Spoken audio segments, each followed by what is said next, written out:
죽음에 대해서 사람들이 자주 잘못 이해하는 오해 10가지에 대해서 말씀 올리도록 하겠습니다. 사실 사람이 태어나는 것을 축복해가지고 생일을 기념하고 많이 하지만 죽음이 더욱더 중요하다고 합니다. 그런데 죽음에 대해서는 전혀 금기시하고 말하는 것조차, 연구하는 것조차 하지 않는다는 것입니다. 너무나 중요함에도 불구하고 이런 오해의 10가지에 대해서 좀 말씀 올리도록 하겠습니다. 첫 번째, 누구든지 누구에게나 일어날 수 일이라는 것을 알아야 한다는 것입니다.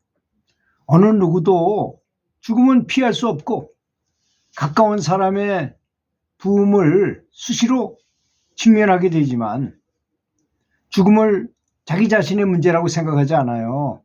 자기 자신에게도 언제든지 일어날 수 있는 문제로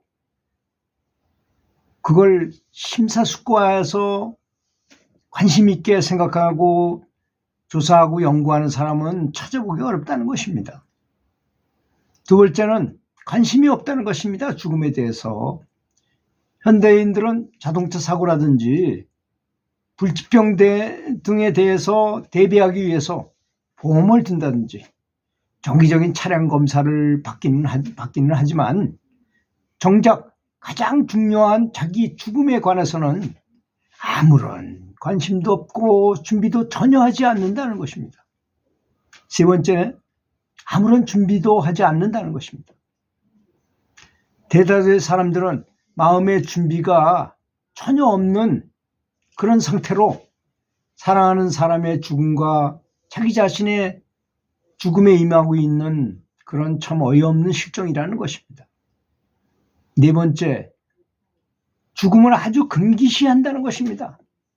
아니, 건물의 4층을 죽음하고 아무 관계없는 한자로 죽을 사자고 갔다 그래서 F층이라고 말한다는 것 참 아이러니한 거 아니겠습니까? 무슨 관계가 아무것도 없음에도 불구하고 사람들 사이에 죽음은 알게 모르게 타부시되고 금기시되어 있다는 것입니다. 우리는 죽음을 일상생활의 대화의 주제로 올리기조차도 꺼려합니다.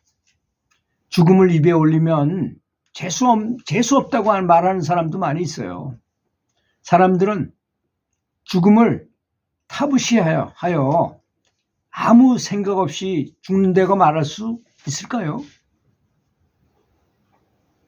죽음을 금기시하기 때문에 자신의 의식으로부터 쫓아내버린다면, 그렇잖아요. 자기 생각에서 죽음에 대해서 아예 생각도 안 하게 하고 그런 걸 버리고 자꾸 그런다면 죽음의 그 겉과 속을 제대로 이해하면서 삶을 바람직하고 영위할 수 없게 될 것이라는 것입니다. 그렇지 않습니까? 톨스토이는 말했죠. 죽음을 생각하지 않고 사는 사람은, 기억하지 않고 사는 사람은 동물이나 뭐가 다르겠느냐. 동물 같은 삶이라고 아주 그렇게 극단적으로 말했어요. 그게 맞는 말일 가능성도 많죠. 그렇잖아요. 동물들도 맛있는 거 찾아다니고 예쁜 이성을 찾아다니고 재밌는 걸 찾아다니고 이러고 사람도 똑같잖아요. 삶이 사람이란 탈을 쓰고 하는 행동만 좀 문명적으로 한다 뿐이지 생각하는 똑같습니다. 그렇게 산다면 동물이나 다를 게 뭐가 있겠느냐 이런 얘기죠. 톨스토이 얘기가. 다섯 번째는 죽음을 부정한다는 것입니다. 죽는 마지막 순간까지도 죽음을 부정하는 사람들이 있어요. 죽음에 무관심한 척하지만 또 죽음을 아주 타부시하는 것은 죽음을 부정하는 행위인 것입니다. 누구나 반드시 죽음에도 불구하고 그게 공부해야 될 일이거든요. 엄청나게 많이 공부해야 될 일입니다. 그래서 죽음에 대한 개념이 아주 딱 서 있어야지만 죽음을 준비하고 죽음이 오히려 영혼의 아주 큰 축제가 될 수 있도록 해야 됨에도 불구하고 그렇다는 것입니다. 죽음을 눈앞에 둔 사람이 자신의 죽음을 부정해서 함께 나누었던 삶의 시간에 대해서 솔직하게 서로 말할 수 없다면 어떻게 인간적인 대화가 가능하겠습니까? 어떻게 작별 인사를 정말 진정한 작별 인사를 하면서 이렇게 죽을 수 있겠느냐 이것입니다. 그렇지 않습니까? 여섯 번째는 죽음의 수용입니다. 누구든지 죽음으로부터 벗어날 수 없기 때문에 죽음을 자기 삶의 일부로서 수용해서 주위 사람들과 허심탄회하게 논의할 수 있어야 된다는 것입니다. 그렇잖아요. 죽음이란 어떤 거고 난 이렇게 생각하고 너는 이렇게 생각하고 난 이렇게 그러면서 굉장히 많은 공부가 된다는 걸 알아야 됩니다. 그렇지 않습니까? 어떤 분이 연부를 해서 죽음을 너무나 잘 알고 죽음이 가까이 온다는 걸 알기 때문에 그래서 가만히 제가 유심하게 이렇게 보니까 뭐 다 그런 건 아니겠지만 보통 65세가 넘은 분들은 뭐 연불이나 뭐 죽음에 대한 얘기를 하면 관심을 가져요. 그런데 65세 이하인 사람들은 내가 아직 죽음이 저 멀리 있는 거 한 100년 앞에 있는 것처럼 생각해요. 전혀 말하기도 싫어하고 생각하기도 싫어하고 타부시합니다. 정말로. 그렇더라고요. 과연 그래야 되는가? 오히려 연불하시는 분들이 죽음을 눈앞에 당장 올지도 모른다고 생각하고 항상 연불하면 연불의 효과가 훨씬 더 좋아져요. 또 죽음을 생각하면서 삶을 살면 삶이 엄청나게 보람되다는 것을 느끼게 됩니다. 오히려 반대로. 그 점을 알아야 된다는 것입니다. 그래서 대다수의 사람들은 죽음은 절망 그 자체라고 단정적으로 생각하는 것입니다. 근데 임사체험자들의 책을 저는 몇 권을 봤어요. 다 죽고 난 다음에 너무나 자유롭고 아주 행복한 그런 세계가 있다는 것도 알게 되더라고요. 그걸 보니까 그게 패턴이 비슷해요. 다 상황은 다르지만 근데 아주 깊이 죽었던 사람이 있고 좀 짧게 죽었다 산 사람도 있고 그런 것만 차이가 있을 뿐이지 깊이 죽으면 죽을수록 더 많은 걸 느끼고 더 많은 체험을 했더라고요. 그래서 그 임사체험을 한 사람들의 특징이 있어요. 그 사람들은 절대로 다시 돌아와서 이 컨테이너 박스 속으로 몸 안으로 들어와서는 완전히 달라진 생활을 한다는 것입니다. 아주 선한 행동을 할 수밖에 없게 된대요. 거기서 그런 걸 다 보여줬기 때문입니다. 그 하얀 빛이 나타나서 그 빛이 내가 살았던 삶을 쫙 한번 보도록 하고 아주 몇 초 동안에 일생을 사는 거를 아주 너무 생생하게 하이라이트로 탁탁탁탁 보여준답니다. 그래서 선하게 살아야만 됨에 대해서 강조해서 알려준다고 합니다. 그래서 다시 몸으로 돌아온 사람은 그때부터 전혀 다르게 다른 사람을 위해서 평생을 살아간다는 것입니다. 그런 걸 좀 믿어야 될 필요가 있지 않을까요? 꼭 뭐 종교를 믿어서가 아니라 그런 임사체험한 사람들의 얘기를 들으면 그걸 반드시 그렇다는 것이잖아요. 수많은 사람, 그게 137명의 그 의사가 미국에 있는 레이먼드 무디라는 그 의학 박사인 의사가 137명의 사례를 조사해가지고 이렇게 했는데 패턴이 비슷하다는 게 놀라운 일인 것입니다. 죽음을 충분히 알면서 이런 식으로 생각하는 것일까요?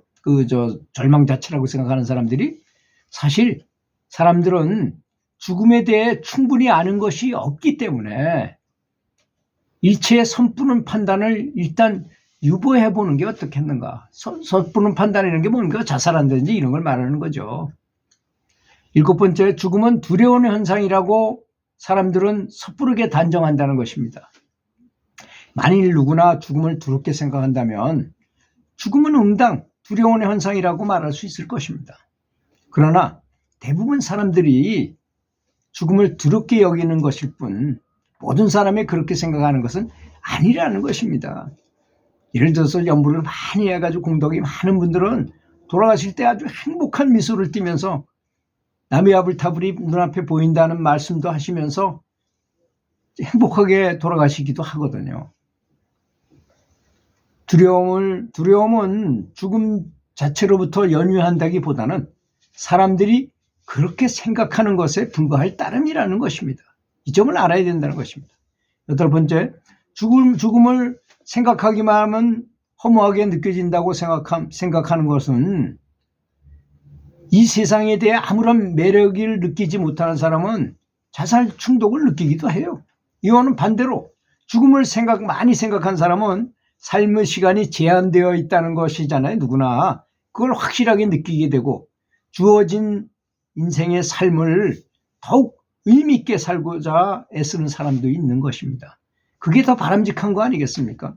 실제로 임사체험을 겪은 사람들은 모두 다 이전보다 더 충실하게 살고 한층 긍정적으로 보더라는 것입니다. 사물들을. 9번째, 죽음의 수용은 삶을 포기가 아니라 오히려 삶을 수용하는 것입니다. 받아들이는 것이다 이겁니다. 죽음은 삶을 보다 의미 있게 영위함으로써 죽음을 한층 편안하게 맞이하겠다는 굳건한 의지를 표현한다는 것입니다.